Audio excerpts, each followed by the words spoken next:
Hello everyone and welcome all. So in previous video we have discussed about characteristic of living, that is growth, and today we will discuss reproduction. तो आगे बढ़ते हैं हम. Reproduction likewise is a characteristic of living organism. जैसे कि हमने देखा था ग्रोथ एक कैरेक्टरिस्टिक थी लिविंग ऑर्गेनिज्म की, उसी प्रकार रिप्रोडक्शन भी एक कैरेक्टरिस्टिक है लिविंग ऑर्गेनिज्म का. In multicellular organisms, reproduction refers to the production of progeny possessing features more or less similar to those of parents. तो जैसे कि हम देखते हैं कि रिप्रोडक्शन में क्या होता है कि कोई मल्टीसेलुलर ऑर्गेनिज्म है मान लीजिए, और वो क्या कर रहा है, एक अपना प्रोजेनी मतलब होता है उसकी आगे की जनरेशन, ठीक है, वो प्रिपेयर कर रहा है जो कि कम या ज़्यादा उसी की तरह सिमिलर होती है अपने पेरेंट्स की, ठीक है. Invariably and implicitly we refers to sexual reproduction. Invariably means वो अपने पेरेंट्स की में, जैसे कि हम देखते हैं कि कोई बच्चा पैदा हुआ वो बोलते हैं हम कि वो अपने पापा की तरह दिखता है, मम्मी की तरह दिखता है, but exactly in sexual reproduction they are not similar with their ancestors or their parents. They are variable. So we refer to that sexual reproduction. अब क्या होता है, आगे पढ़ेंगे. Organisms reproduce by asexual means also. अब कुछ organisms हैं जो सिर्फ सेक्सुअल नहीं एसेक्सुअल भी रिप्रोडक्शन करते हैं. जैसे कि हो गया हमारा fungi. Fungi multiplies and spread easily due to reproduce by asexual means also. अब फंगी जैसे कि होते हैं वो क्या बहुत सारे million of asexual spores produce करते हैं. वो क्या होते हैं, स्पोरोफिटिक होते हैं, जो स्पोर प्रोड्यूसिंग होते हैं वो होते हैं फंगी. इन्हें हम कॉस्मोपोलिटन भी कहते हैं क्योंकि ये हर जगह पाए जाते हैं. कॉस्मोपोलिटन मतलब सर्वव्यापी, मतलब जो हर जगह पाए जाने वाले होते हैं. और ये कैसे करते हैं प्रोडक्शन अपना, एसेक्सुअली. तो अब जैसे कि हम देखेंगे in lower organisms like yeast and hydra we observe budding. Yeast और हाइड्रा में क्या होती है हमारी बडिंग. तो ये हम मार्क कर लेंगे.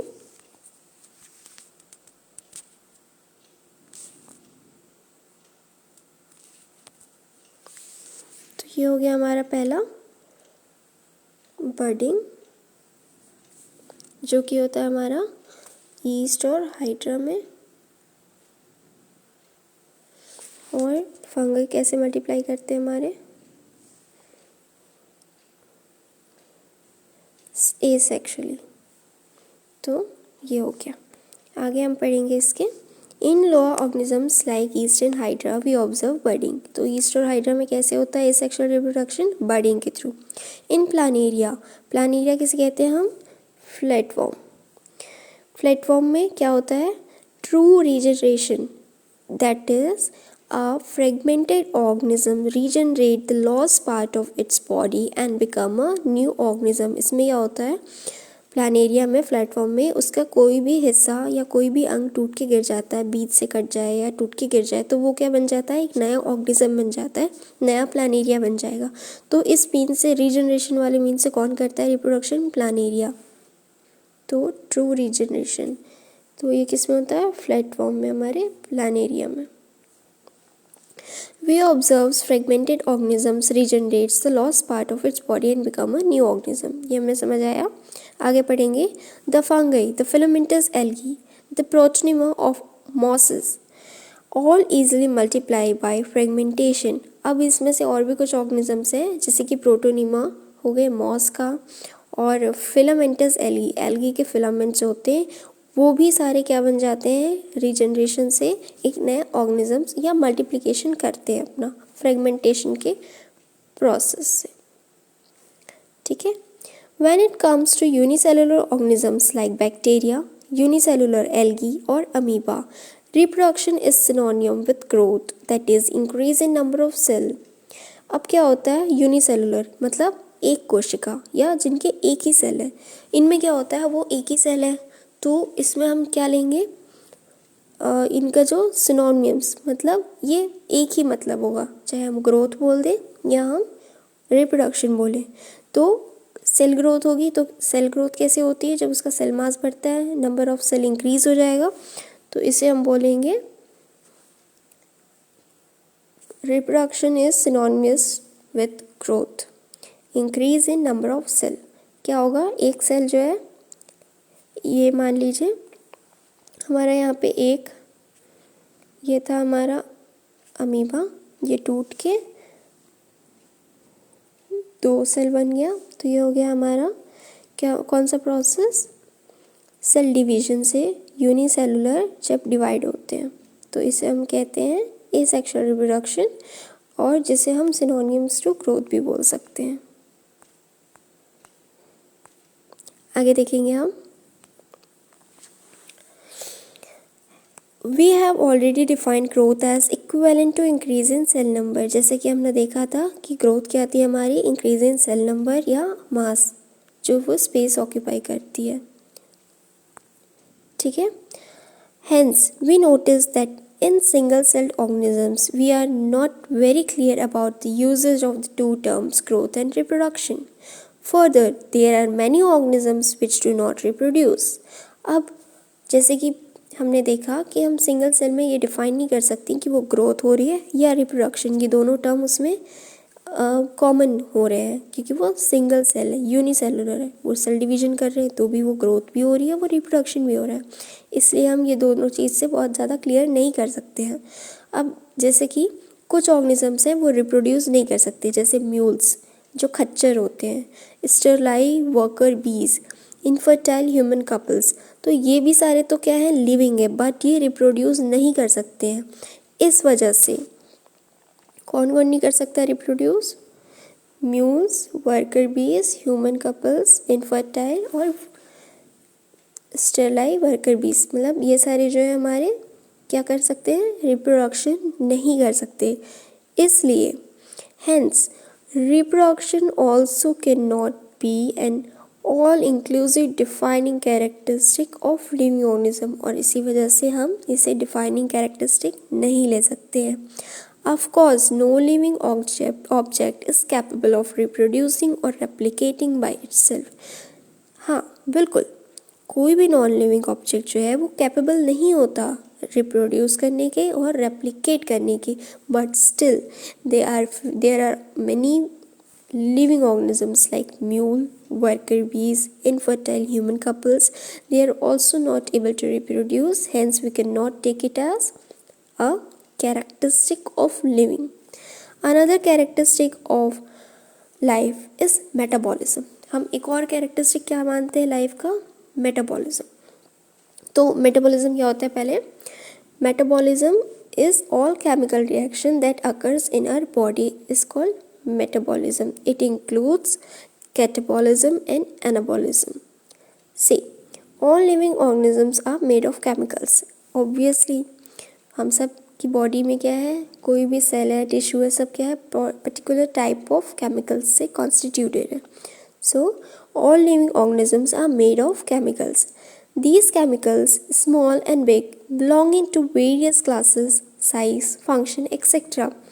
जैसे कि मैंने बात की कि जो हमारे बॉडी के सेल्स है, टिश्यूज़ है, वो डिफरेंट काइंड ऑफ केमिकल्स से कॉन्स्टिट्यूटेड है, तो हर एक का फंक्शन अलग होता है। लीवर सेल जो है वो किडनी का काम नहीं करेगा, किडनी सेल्स जो है या उसके टिश्यू जो है वो स्टमक या स्प्लीन का काम नहीं करेंगे। तो हर एक केमिकल का डिफाइनिंग प्रॉपर्टी है। जो एंजाइम हमें सलाइवा में मिल रहा है वो हमारे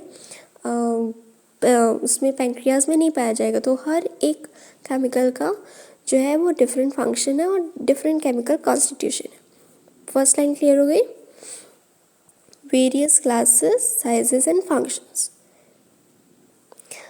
are constantly being made and changed into some other biomolecules. अब हम देखते हैं कि ग्लाइकोलिसिस, क्रैब साइकिल जैसे हमारे बॉडी में बहुत से प्रोसेस होते हैं, तो वो सारे क्या होते हैं हमारे, वो चेंज होते हैं एक फॉर्म से दूसरे फॉर्म में।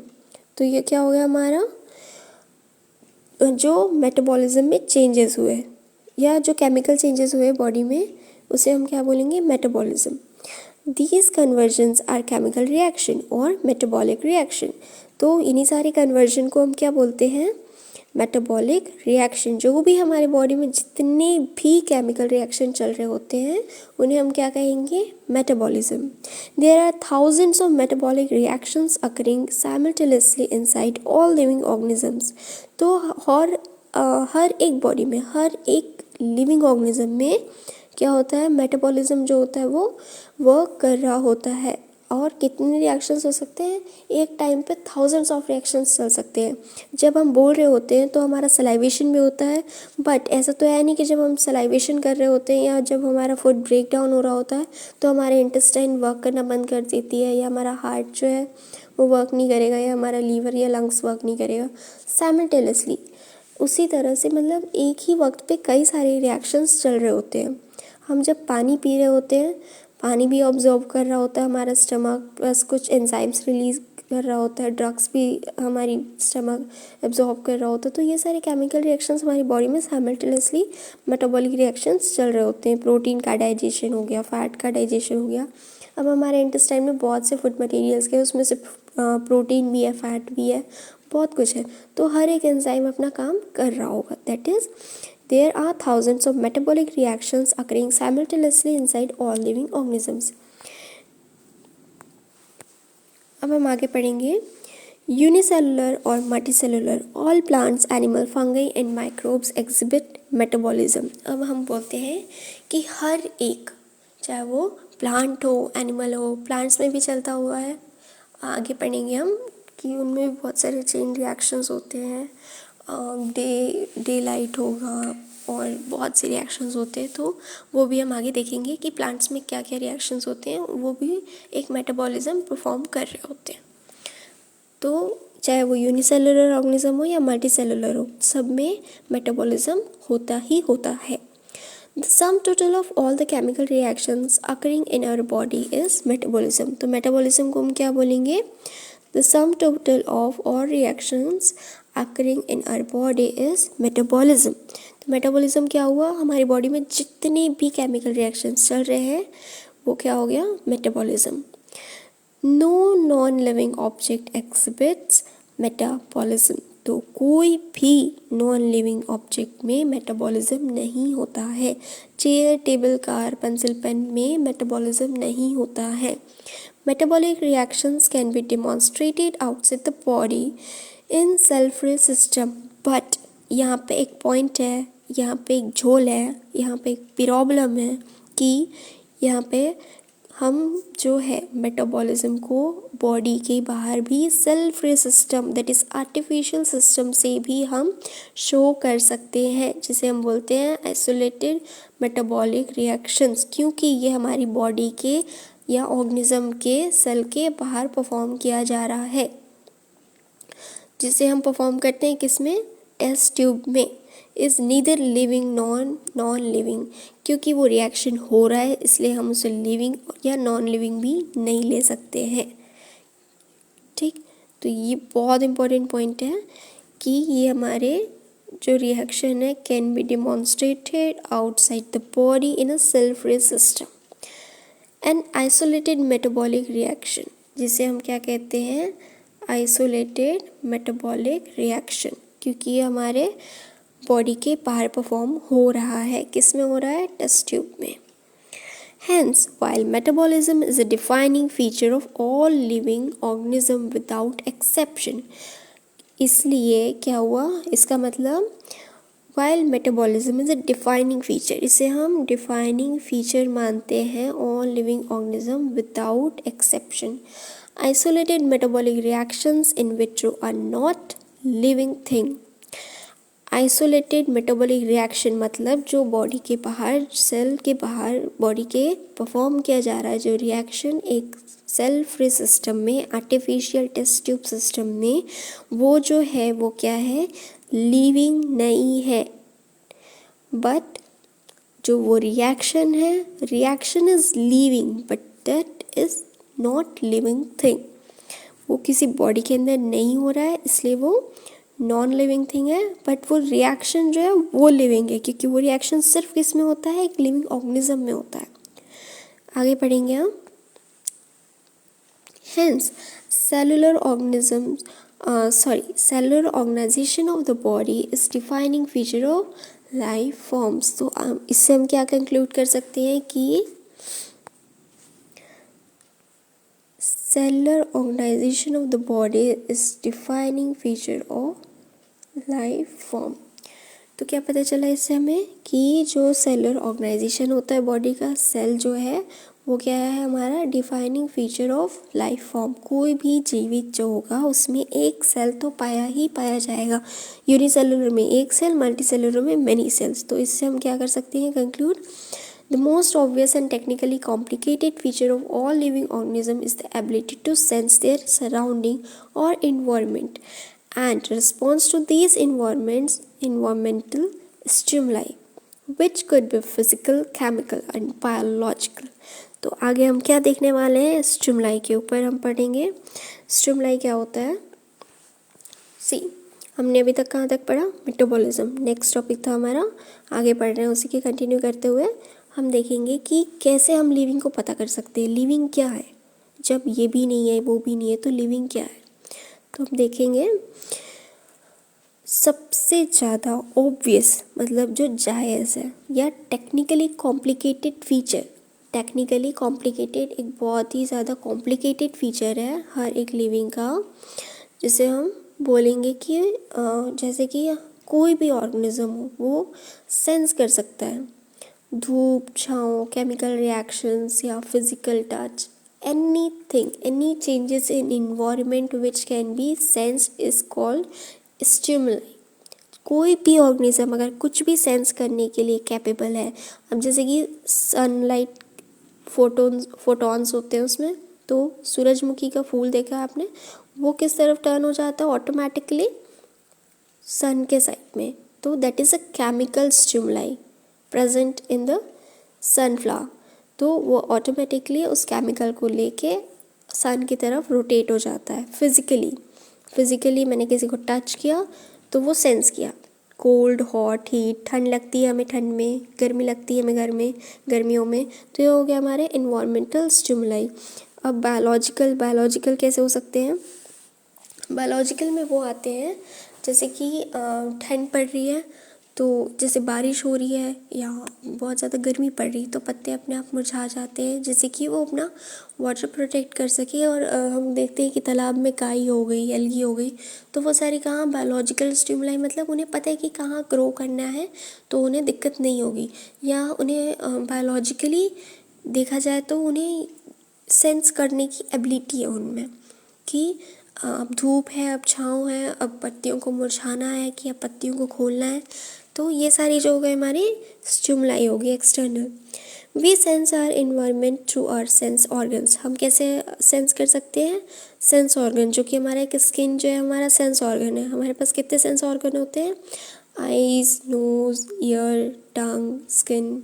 तो ये हमारे क्या हो गए सेंस ऑर्गन, 5 सेंस ऑर्गन्स। इससे हम मेनली सेंसेशन का काम करते हैं, ऑल्फैक्शन और ऑप्टिक, और जो भी हमारे टच होता है वो स्किन से, ठीक है, और टंग से टेस्ट करते हैं। तो ये सारे क्या हो गए स्टिमुलाई हो गए। बायोलॉजिकल में केमिकल भी आ सकते हैं, हमारा नमकीन लग रही कोई चीज़ें, खट्टी लग रही कोई चीज़ें, या बहुत ज़्यादा केमिकल्स हो गए हैं कहीं पे, तो हम सब कुछ सेंस कर सकते हैं। तो ये सारे क्या आते हैं बायोलॉजिकल में।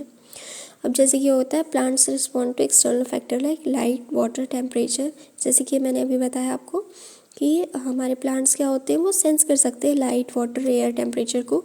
मैंने आपको सनफ्लावर का एग्जांपल दिया।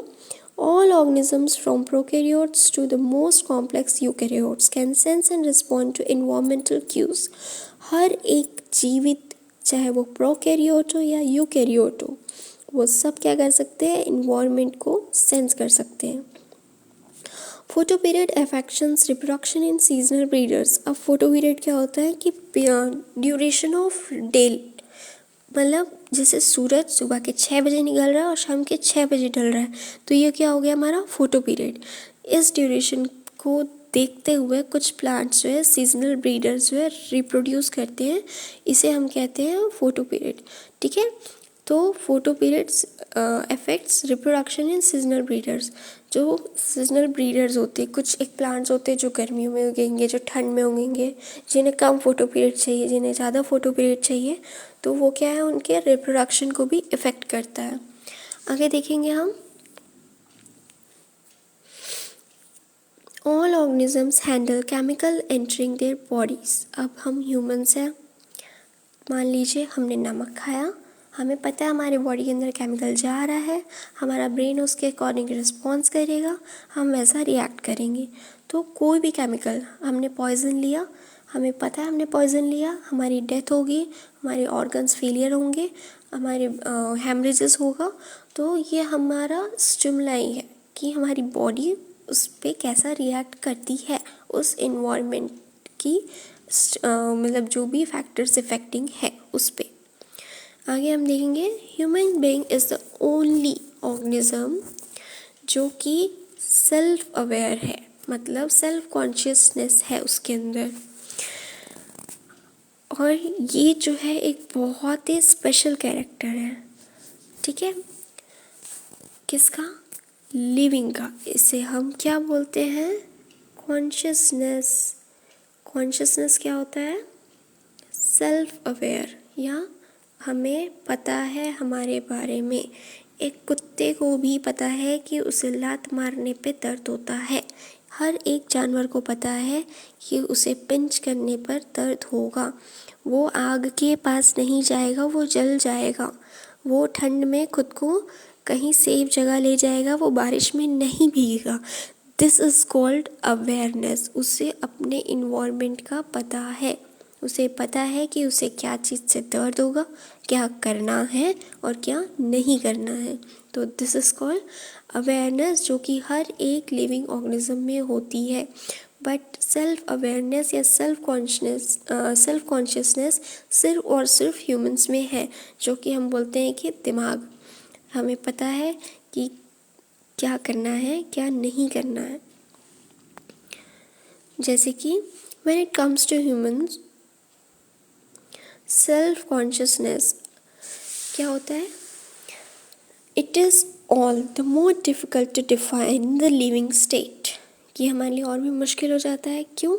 We observe patients lying in coma in hospital virtually supported by machines which replace heart and lungs. The patient is otherwise brain dead. जो हम मानते हैं कि कुछ एक पेशेंट है जो कि कोमा में पड़े हुए हैं, वो क्या होते हैं, उनमें तो कॉन्शियसनेस नहीं है, सेल्फ कॉन्शियसनेस नहीं है, but still they are living.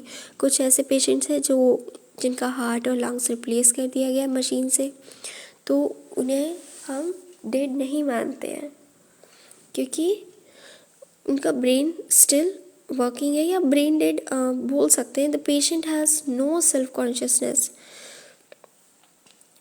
अगर ये काम ना करे तो हम कोमा में कौन से पेशेंट होते हैं? जो कॉन्शियस नहीं होते हैं, जिनमें जो बेहोश पड़े होते हैं, ठीक, ना सुन रहे होते, बोल रहे होते, ना खा रहे होते, वो अपने कॉन्शियस में ही नहीं होते, बट वो जिंदा होते हैं।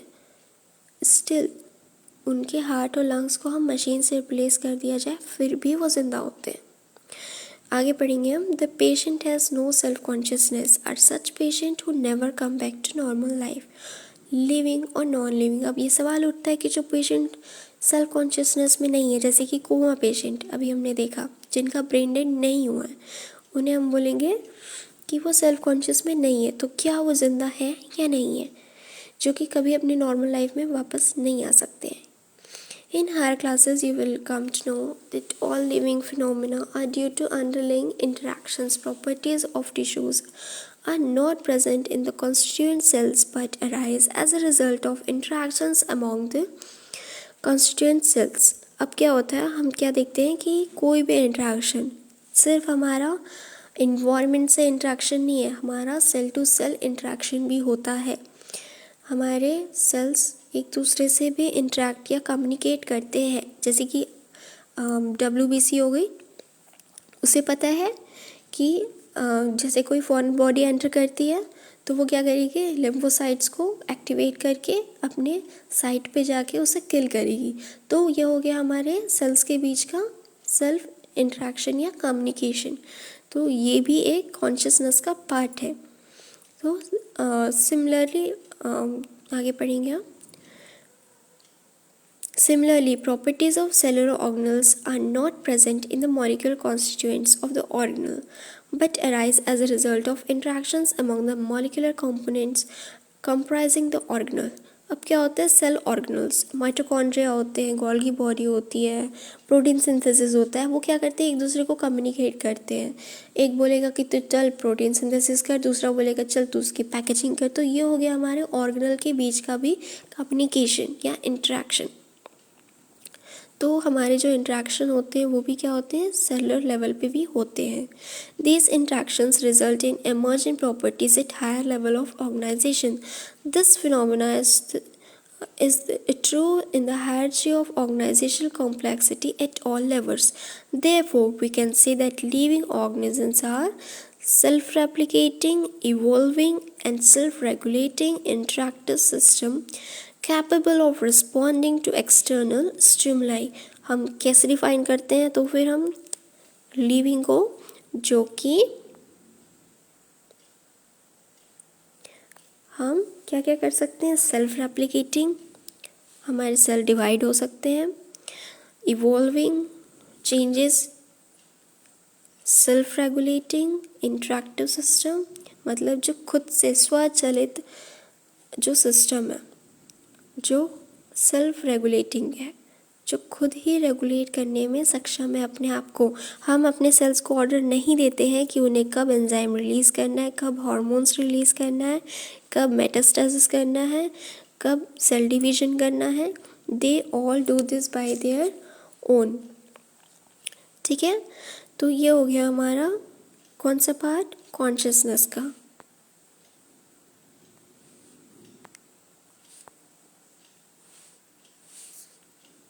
आज के लिए इतना ही। वीडियो पसंद आया हो तो please like, share and subscribe. Thank you.